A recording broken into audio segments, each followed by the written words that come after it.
in France. Agents in France. I want you to attack me. After a struggle, you can... Come on, harder.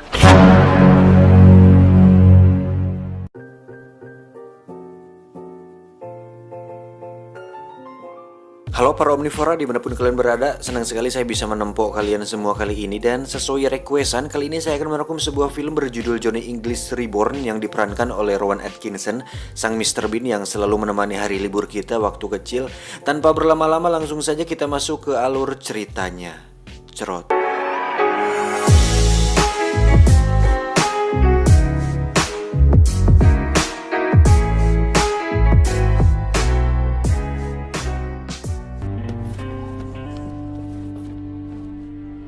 Pada adegan pembuka ini diperlihatkan dua orang tokoh penting MI7 sedang meninjau ulang box arsip milik seorang detektif senior bernama Johnny English.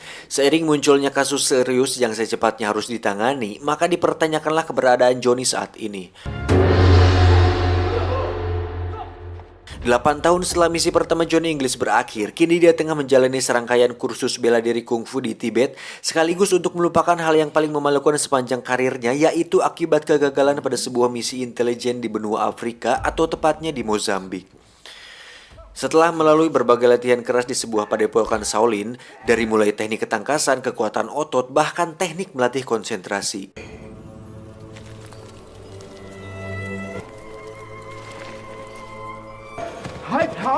Singkat cerita, sampailah pada fase pengujian akhir di mana Johnny harus bertarung one by one melawan rekan seniornya, dan tak disangka ternyata hasilnya cukup mengkungfukan. Setelah diketahui keberadaannya di sana, MI7 akhirnya meminta Johnny kembali bergabung bersama mereka. Sang Suhu sempat mengkhawatirkan kemampuan Johnny, namun akhirnya mengizinkan dia untuk kembali melanjutkan karirnya. No. Sesampainya di London, Johnny agak sedikit terkaget-kaget dengan markas MI7 yang mengalami banyak perubahan nama menjadi Toshiba Intelligence Service. Dan setelah sempat diminta untuk bertemu dengan Pegasus di lobi oleh resepsionis, ia bertemu dengan Pamela Thornton atau Pegasus. Ia diminta untuk menyelidiki sebuah kasus besar terkait rencana pembunuhan terhadap Perdana Menteri Republik Rakyat Tiongkok. Pegasus membawa Johnny meninjau kembali kantornya, di mana set lokasi dan persenjataan di sana sekarang jauh lebih canggih.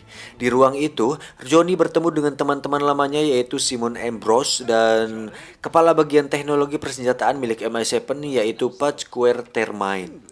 Bahkan sekaligus diperkenalkan seorang agen muda yang akan menemaninya dalam penyelidikan kasus tersebut ke Hong Kong. Detektif muda ini bernama Colin Tucker. Come on, Tucker. Setibanya di Hong Kong, Johnny bersama Tucker memasuki sebuah kompleks perjudian yang bernama Macau. Di sana disebutkan bahwa terdapat seorang pria dengan ciri khas kacamatanya. Kabarnya, pria tersebut merupakan orang terdekat dalam pembunuhan Perdana Menteri. Tucker sudah mendapatkan siapa orang tersebut, tetapi Johnny sempat malah salah alamat. Padahal target yang sebenarnya adalah pria berkacamata di sebelahnya. Namun tiba-tiba, pria itu jatuh tersungkur ke meja judi dan memperlihatkan kode lingkaran yang bertuliskan Kowloon Apartemen 12. Dari petunjuk itulah ia bertemu dengan mantan agen CIA bernama Titus Fisher, yang ternyata dia adalah salah satu anggota Vortex yang menggagalkan misinya di Mozambik.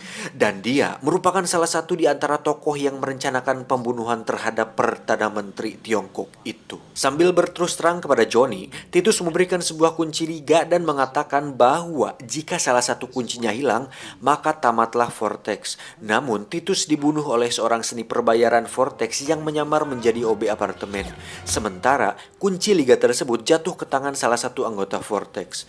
Aksi kejar-kejaran pun berlangsung sengit. Medan di bagian atap gedung cukup membuat Johnny tua ini kedodoran. Namun tiba-tiba teringat apa yang dikatakan oleh sang suhu di Tibet. Pemikiran yang kuat harus terpisah dari tubuh. Ketika kekuatan otot dan fisik sudah tidak lagi memungkinkan, maka strategi dan siasat akan menjadi jawabannya. Benar saja, hal itu dipraktikkan Johnny saat pengejaran itu.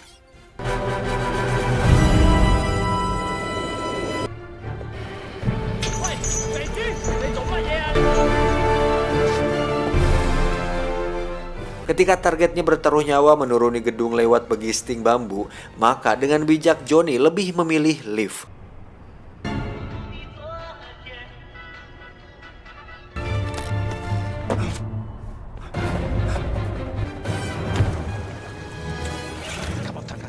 Pengejaran berlanjut di perairan Teluk Hong Kong. Dengan bantuan kamera laser pengendali rudal, Johnny berhasil membekuk targetnya dan merebut kunci itu dari tangannya.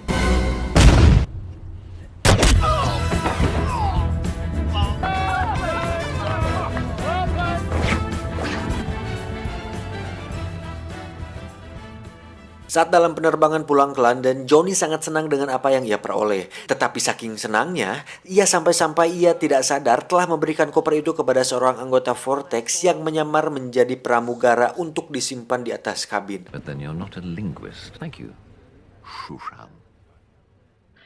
Singkat cerita, pada sebuah pertemuan penting, Johnny tampil semangat. Karena mengira kunci masih berada dalam koper itu, melihat Pegasus dan lainnya pada bengong, Johnny baru menyadari bahwa pramugara gadungan bernama Shushan itu telah mengambil kuncinya itu. Buah edannya si Johnny.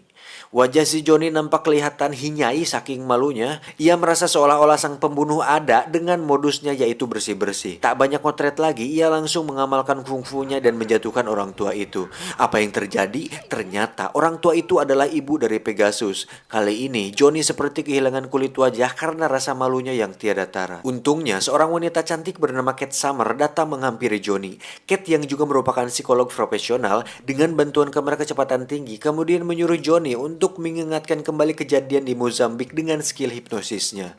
Pada hitungan ketiga, Johnny kembali ke masa lalu, di mana ketika dia di Mozambik, ia menemukan anggota kedua Vortex yaitu Karlenko, seorang mata-mata dari Rusia. Karlenko. Agar tidak mudah terdeteksi, Tucker mengubah nama Johnny menjadi Peter Adam, sekaligus mengatur jadwal pertemuan golf secara online antara Peter dan Karlenko. Saat bertemu golf, percakapan berlangsung serius tapi santuy, ketika Johnny memperlihatkan skill golfnya yang agak bodor-bodor gitu. Membaca alur cerita Johnny, rupanya Karlenko mencurigai maksud si Johnny dan bermaksud membunuhnya. Namun tiba-tiba nenek bintit itu muncul dan menembak Karlenko.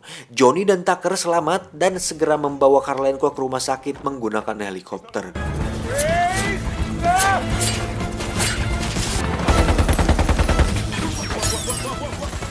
Setelah sampai di rumah sakit, Karlenko memberitahu bahwa pemegang kunci terakhir Vortex yang mencoba membunuh Perdana Menteri Tiongkok itu ternyata ada di lingkaran MI7.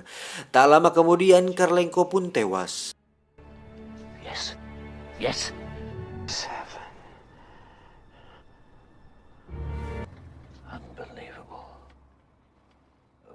Hingga suatu malam, Johnny mengajak Simon makan malam sambil membicarakan tentang adanya anggota Vortex yang telah menyusup di MI7. Mendengar hal itu, Simon berencana membunuh Johnny secara diam-diam. Tucker menyuruh Johnny dan Simon untuk pergi ke kamar mandi. Di kamar mandi, Tucker menjelaskan bahwa Simon adalah anggota terakhir Vortex. Tapi Johnny tak sekonyong-konyong mempercayai Tucker, bahkan menyuruh Tucker pergi. Saat di luar kamar mandi, Simon membohongi Johnny bahwa Quertain mainlah penyusup itu. Sialnya, Johnny malah lebih mempercayai Simon ketimbang Tucker yang notabene adalah asistennya sendiri. Saat dia mendesak Quertain untuk mengakui perbuatannya, Quertain justru menuduh Johnny lah pelakunya dan menyuruh para anggota MI7 menangkapnya. Saat mencoba kabur, Johnny tertembak di kaki sehingga dia tidak bisa lari. Johnny segera merebut kursi roda Quertain untuk kabur.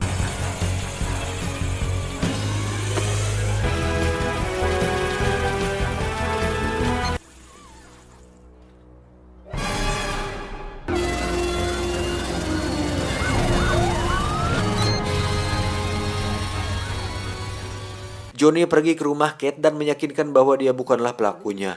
Kondisi tubuhnya melemah dan jatuh pingsan. Selama itu Kate merawatnya hingga Johnny tersadar. Kemudian Kate memberitahu Johnny tentang obat yang digunakan Vortex bernama Timoxelin yang memungkinkan mereka untuk mengontrol dan mengendalikan korbannya sebelum orang tersebut mati. Pada momen itulah benih pengencorotan Kate dan Johnny mulai bersemi. Adau!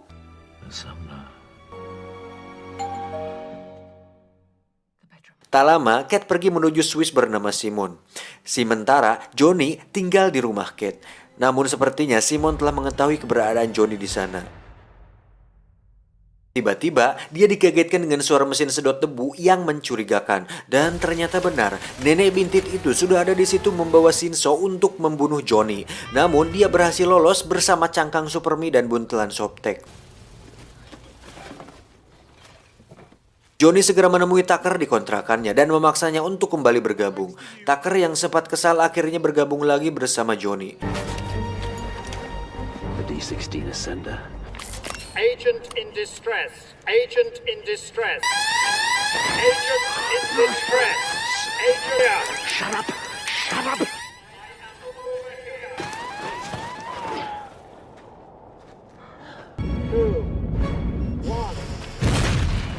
Setelah sampai di markas Vortex, Johnny segera mencari Simon dan berbicara kepadanya tentang obat tersebut. Sehingga tanpa sadar, Johnny meminum minuman yang telah dimasuki obat tersebut. Sebelum sempat dikontrol oleh Simon, Johnny sempat mencoba melawan namun gagal. Di saat Simon sudah mulai mengontrol Johnny untuk membunuh Perdana Menteri Tiongkok, Tucker dan Kate mencoba memutus komunikasi antara Simon dan Johnny.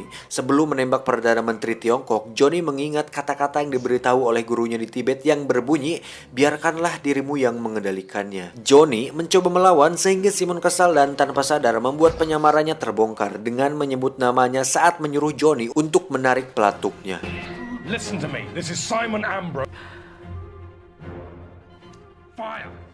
Johnny segera berpaling dari hadapan Perdana Menteri Tiongkok dan segera menembak ke arah Simon yang berhasil melarikan diri. Karena pengaruh obat, jantung Johnny hampir berhenti berdetak sehingga dia tidak sadarkan diri. Para medis segera menolong Johnny yang denyut jantungnya semakin melemah. Sayangnya, denyut jantung Johnny berhenti dengan cepat. Kate segera menghampiri Johnny dan melamotnya dengan penuh penghayatan. Entah dia pura-pura pingsan apa pingsan beneran, masalahnya si Johnny seperti menikmati lamotan Kate dan berkata, "Ya, tinggal sedikit lagi." Di antara sadar dan tidak, Kate lega karena Johnny kembali hidup lalu mencium Johnny lagi.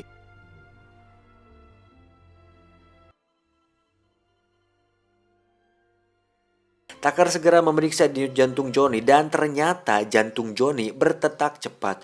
Setelah benar-benar sadar, Johnny berterima kasih pada Kate dan Tucker. Mengetahui Simon melarikan diri, Johnny segera menerjunkan diri ke arah mobil salju dengan parasut dan segera mengejar Simon.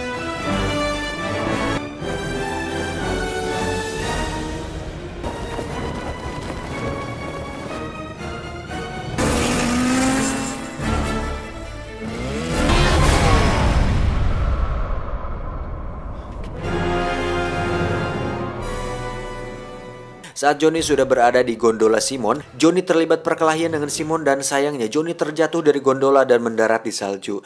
Johnny segera membuka salah satu alat MI7 yaitu payung penahan peluru. Ternyata itu hanya payung biasa. Melihat itu, Tucker segera memperingatinya bahwa itu adalah payung roket. Johnny segera menggunakan payung itu dan berhasil membunuh Simon. Johnny sangat lega dan memuji Tucker dengan mengatakan, "Tucker, kau anak yang cerdas." Kembali ke London, Johnny mendapatkan gelar kesatria oleh ratu yang ternyata adalah sang pembunuh dari Hong Kong yang ingin membunuh Inggris. Saat Johnny ingin menangkapnya, dia segera melarikan diri. Johnny melihat dia di lorong dan segera memukulinya dan menangkapnya. Setelah dia menangkap si pembunuh di depan Pegasus, dua orang penjaga membawa sang pembunuh yang asli. Melihat hal itu, Johnny segera sadar siapa yang dia pukul dan merasa khawatir, dan ternyata itu adalah ratu asli. Dan itulah akhir kisah dari film ini, sehingga pesan yang bisa kita ambil dari film ini adalah suuzon memang tidak baik, tetapi waspada itu diperlukan. Saya John mewakili direksi yang bertugas mengucapkan terima kasih dan sampai jumpa. Ngopi dulu kohal sungut.